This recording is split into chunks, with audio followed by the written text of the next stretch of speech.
நீங்க ஒரு part time job தேடிட்டு இருக்கீங்களா? அப்ப இந்த வீடியோ உங்களுக்கானது. உங்ககிட்ட ஒரு மொபைல் இருந்தா போதும், நாங்க கொடுக்கக்கூடிய போஸ்டரை ஃபேஸ்புக், இன்ஸ்டாகிராம், வாட்ஸ்அப் இதில் ஷேர் பண்றது மூலமா பார்த்தீங்கன்னா மாதம் ஒரு 5000 நீங்கள் சம்பாதிக்க ஆரம்பிக்கலாம். இந்த பார்ட் டைம் ஜாப் நமக்கு கொடுக்கக்கூடியவங்க யாருன்னு பார்த்தீங்கன்னா, நம்ம திருவண்ணாமலையில் இருக்கக்கூடிய யுஸ்குலா பிஸ்னஸ் ஆர்கனைசேஷன் என்ற கம்பெனி தான் பார்த்தீங்கன்னா நம்மளுக்கு ப்ரொவைட் பண்ணிட்டு இருக்காங்க. மேலும் விவரங்களுக்கு கீழே கொடுக்கப்பட்டுள்ள நம்பருக்கு கால் ஆல் வாட்ஸ்அப் பண்ணுங்க. மேலும் விவரங்களை தெரிஞ்சுக்கிட்டு கை நிறைய சம்பாதிங்க. ஸ்கிப் பண்ணாதீங்க. பெரிய தப்பு. தினம் 300 ரூபாய் சம்பாதிக்க அரிய வாய்ப்பு. இன்ஸ்டாகிராம், ஃபேஸ்புக் பயன்படுத்த தெரிந்தால் போதும், content post and content publishing மூலமா தினம் 300 ரூபாய் சம்பாதிக்கலாம். இந்த வேலை செய்ய 5 நிமிடம் போதும். Work training support, group communication support, all language customer live chat support, முக்கியமா சொந்தமா ஒரு பிசினஸ் ஸ்டார்ட் பண்ற அளவுக்கு உங்களால கற்றுக்கொள்ளவும் முடியும், சம்பாதிக்கவும் முடியும். இந்த வேலை வாய்ப்பு வழங்குவது 5 வருடத்திற்கு மேல ரன் ஆகிட்டு இருக்க நம்ம தமிழ்நாட்டு company school of business organisation private limited. மேலும் விவரங்களுக்கு டிஸ்கிரிப்ஷன்ல கொடுத்திருக்க நம்பருக்கு வாட்ஸ்அப் பண்ணுங்க. லைஃப்பில் நாம் எப்போ நம்முடைய தன்னம்பிக்கை இழக்கிறோமோ அப்போ நம்முடைய முயற்சிகளும் நம்ம விட்டு போயிடும். தன்னம்பிக்கை அப்படின்றது ஒரு குறிப்பிட்ட விஷயத்தை வெற்றிகரமாக செய்ய முடியும் அப்படின்னு சொல்லிட்டு நம்ம மனசில் நம்புறது தாங்க. அப்படி பார்த்தீங்கன்னா இன்றைக்கி இருக்கக்கூடிய நிறைய பேர்கிட்ட தன்னம்பிக்கை அப்படின்ற ஒரு எண்ணமே இல்லாமல் போயிடுச்சு. அப்படிப்பட்ட தன்னம்பிக்கை இல்லாதவங்களா இந்த கதை உங்களுக்கானது. வாங்க வீடியோக்குள்ளே போகலாம். ஒரு காட்டில் ஒரு சிங்கம் கம்பீரமாக அதனுடைய எல்லையை கட்டுப்பாட்டில் வச்சுட்ருக்கு. அப்போ அதே காட்டில் வாழ்ந்துட்டு இருந்த சில மிருகங்கள் பார்த்தீங்கன்னா சிங்கத்து மீது பொறாமை கொண்டு ஒரு கூட்டம் கூடி பேச ஆரம்பிக்குது. அப்படி என்ன அந்த விலங்குகள்லாம் கூட்டம் கூடி பேசுது அப்படின்னா, அது என்னப்பா இந்த சிங்கம் மட்டும் தான் காட்டுக்கு ராஜாவாக இருக்கணுமா? அது என்ன இது திருத்தப்படாத சட்டமா? இதை நம்ம மாற்றணும் அப்படின்னு சொல்லிட்டு எல்லா விலங்குகளும் பேசிகிட்டு இருக்கு. அப்போ அந்த கூட்டத்தில் இந்த நரி ஒன்று சொல்லுது, சிங்கம் ஏன் காட்டுக்கு ராஜா அப்படின்னா, சிங்கம் அதிக பலம் வாய்ந்த மிருகம், அதனால தான் சிங்கம் எப்போவுமே காட்டுக்கு ராஜாவாக இருக்குது அப்படின்னு சொல்லுது. அதை கேட்ட புலி, என்னது சிங்கம் பலம் வாய்ந்ததா? சிங்கத்தை விட பார்த்தீங்கன்னா எடையும் உயரம் சண்டை போடக்கூடிய தன்மை என்கிட்ட 2 மடங்கு அதிகமாக இருக்குது, அதனால் நான் தான் சிங்கத்தை விட பலமானவன் அப்படின்னு சொல்லுது.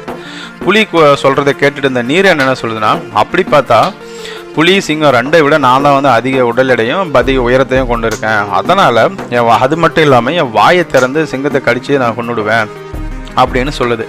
மறுபடியும் அதை கேட்டுட்டு இருந்த காண்டாமிருகம் என்ன சொல்லுதுன்னா, நானும் நீர் அணைக்கு சமமாக எடை உயரம் எல்லாத்தையும் தான் இருக்கேன், அதை விட பார்த்தீங்கன்னா என்கிட்ட நீளமான மொத்தம் கூர்மையான கொம்புலாம் இருக்குது, அந்த என் கொம்பை வச்சு பயன்படுத்தி பார்த்தீங்கன்னா சிங்கத்தை குத்தி சாகடிச்சிடுவேன் அப்படின்னு சொல்லுது. இதெல்லாம் அமைதியாக கேட்டுட்டு இருந்த ஒட்டகச்சிவிங்க என்ன சொல்லுதுன்னா, என் உயரத்தை பாருங்கள், என்னால் என்னை சிங்கம் ஒன்றுமே செய்ய முடியாது, என்னை தாக்க வந்தால் கூட நான் எட்டி ஒரு உதவிச்சா அந்த சிங்கம் பறந்து போய் விழுந்துடும் அப்படின்னு சொல்லிட்டு நான் தான் பலமானவன் அப்படின்னு சொல்லிட்டு ஒட்டகச்சிவிங்க சொல்லுது.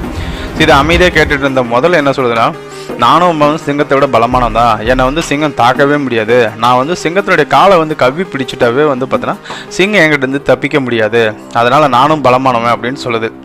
இப்படி எல்லா மிருகங்களும் பேசிகிட்டு இருக்குது. கேட்டுட்டு இருந்த அமைதியாக அந்த யானை கேட்டுட்ருக்கு.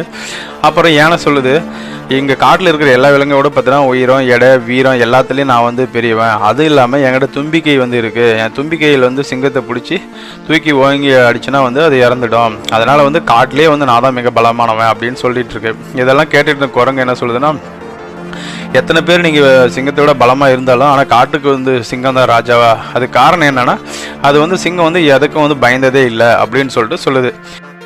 இருந்தாலும் காட்டில் இருக்கிற எல்லா விலங்குகளும் சிங்கத்தை தன்னுடைய பலத்தை பயன்படுத்தி இந்த காட்டை விட்டு போக வைக்கணும் அப்படின்னு சொல்லிட்டு ஒரு திட்டம் போடுது. சரி, திட்டமிட்டபடி பார்த்தீங்கன்னா நரி சிங்கத்துக்கிட்ட போயிட்டு என்ன சொல்லுதுன்னா, சிங்கராஜா காட்டில் இருக்கிற மிருகங்கள் எல்லாம் உங்களை நேரில் பார்க்கணும்னு சொல்கிறாங்க, என்னன்னு தெரியல, நீங்கள் வாங்க அப்படின்னு சொல்லிட்டு கூப்பிட்டு வருது. சரி, அப்படி சிங்கம் நரி சொல்கிறத கேட்டு நம்பி வரும்போது பார்த்தீங்கன்னா பக்கம் நின்றுட்டு இருக்க அந்த ஒட்டகச்சிங்க என்ன பண்ணுதுன்னா, சிங்கத்தை எட்டி ஒரு உதவிக்குது. என்னடா நடக்குது அப்படின்னு நினைக்கிறதுக்குள்ளேயே பார்த்தீங்கன்னா சிங்கம் ஓரமாக போய் விழுது கீழே. அப்போ அங்கேருந்து பக்கம் இந்த காண்டாமிருகம் பார்த்தீங்கன்னா சிங்கத்தை கொம்புனால குத்தி தூக்கி வீசுது. அப்போ சிங்கம் என்ன பண்ணுறது, மறுபடியும் அங்கேருந்து ஆற்றுல போய் விழுது. ஆற்றுல தட்டு மாதிரி விழுந்ததையும் அங்கே இருக்கிற முதல்ல பார்த்தீங்கன்னா சிங்கத்தினுடைய காலை கவி பிடிச்சிக்குது. இருந்தாலும் எப்படியோ முதல்கிட்ட போராடி சிங்கம் என்ன தப்பிச்சு வெளியே வருது. அப்படி வெளியே வந்தது என்ன பண்ணுது, மறுபடியும் நீர் யானை பார்த்தீங்கன்னா தன் வாயில கவ்வி பிடிக்க வருது, ஆனால் எப்படியோ தப்பிச்சு வெளியே வந்துடுது. இப்படி ஒவ்வொரு விலங்கா பார்த்தீங்கன்னா சிங்கத்தை தன்னுடைய பலத்தை பயன்படுத்தி தாக்க ஆரம்பிக்குது. இது அப்புறமா புரிஞ்சுக்குது சிங்கம், இவங்க நம்மள ஏதோ பண்ணுறாங்க அப்படின்னு புரிஞ்சுக்கிறதுக்கு அப்புறம் என்ன பண்ணுன்னா, சிங்கம் தன்னுடைய முழு பலத்தையும் பயன்படுத்தி பார்த்தீங்கன்னா எல்லா விலங்குகளையும் ஒவ்வொன்றா அடித்து கீழே வீழ்த்துது. அப்புறம் எல்லா விலங்குகளும் வீழ்ந்துட்டு மாதிரி பார்த்தீங்கன்னா சிங்கம் அமைதியாக எல்லாத்தையும் மறைச்சு பார்த்துட்டு தன்னுடைய குகைக்குள்ளே ரத்த காயத்தோட போயிடுது. மறுநாள் காலை விடிஞ்சதும் பார்த்தீங்கன்னா சிங்கத்தோட சண்டை போட்ட எல்லா விலங்குகளும் வந்து பேசுது என்னன்னா, சண்டை போடுறதுல வந்து சிங்கத்துக்கு வந்து அதிக ரத்தம் வந்துச்சு, அதனால வந்து சிங்கம் அதை வந்து பயந்துட்டு குகைக்குள்ளே இருக்கும், அப்படி இல்லைன்னா அதனுடைய அடிப்பட்டதுனால ரொம்ப எதனா உயிர் சேதம் ஏற்பட்டிருக்கும் அப்படின்னு சொல்லிட்டு எல்லா விலங்குகளும் பேசிட்டு இருக்கு. ஆனால் அப்போ வந்து பார்த்தீங்கன்னா அந்த சிங்கம் பார்த்தீங்கன்னா ரொம்ப உடம்பு முழுவதும் அந்த ரத்தத்தோட பார்த்தா அதே கம்பீர நடையோட பார்த்தா திரும்பி எந்த ஒரு பயமும் இல்லாமல் குகைக்குள்ளேருந்து வெளியே வந்து நிச்சு எல்லா விலங்குகளும் பார்க்குது, நான் யார், எனக்கு என்ன, என் பலம் என்னன்னு எனக்கு தெரியும் அப்படின்னு சொல்லிட்டு எல்லா விலங்குகளும் பார்த்து ஒரு கர்ஜிக்குது. அதனால் அந்த கர்ஜிக்கதை பார்த்து எல்லா மிருகங்களும் பார்த்தீங்கன்னா பயந்து ஓடி போயிடுது. அப்போ தான் அந்த விலங்குகளுக்கெல்லாம் புரியுது என்னன்னா, காட்டுக்கு வந்து சிங்கம் ராஜாவாக இருக்கிறது காரணம் என்னன்னா, அதுக்கிட்ட இருக்கிற பலமோ அந்த விலங்குகளை தாக்கக்கூடிய ஒரு திறமையோ இல்லை. அந்த சிங்கம் வந்து எந்த சூழ்நிலையாக இருந்தாலும் வந்து பார்த்தீங்கன்னா என்னால் எதிர்கொள்ள முடியும் அப்படின்ற ஒரு நம்பிக்கை, அது இல்லாமல் பயன்றதே இல்லை. அதனால தான் காட்டுக்கு வந்து சிங்கம் ராஜாவாக இருக்குது அப்படின்னு சொல்லிட்டு எல்லா விலங்குகளும் புரிஞ்சுக்குது. இந்த கதையிலிருந்து நம்ம என்ன தெரிஞ்சுக்கிறோம் அப்படின்னா, மனிதர்களை நாம் எந்த சூழ்நிலையிலையும் எதையும் எதிர்கொள்ளக்கூடிய தைரியம் நம்மக்கிட்ட இருக்குது அப்படின்னு சொல்லிட்டு நம்பணும். ஒரு சிலர்லாம் பார்த்தீங்கன்னா எதுக்கு இடத்துல பயப்படுவாங்க, இது நம்மளால் சரியாக செய்ய முடியுமா அப்படின்னு சொல்லிட்டு தயங்குவாங்க. எதுக்கு பயப்படணும், நம்ம செய்யக்கூடிய விஷயத்தை வந்து நினச்சி தைரியமாக செஞ்சால் கண்டிப்பாக வெற்றி வந்து நம்ம பெற முடியும்.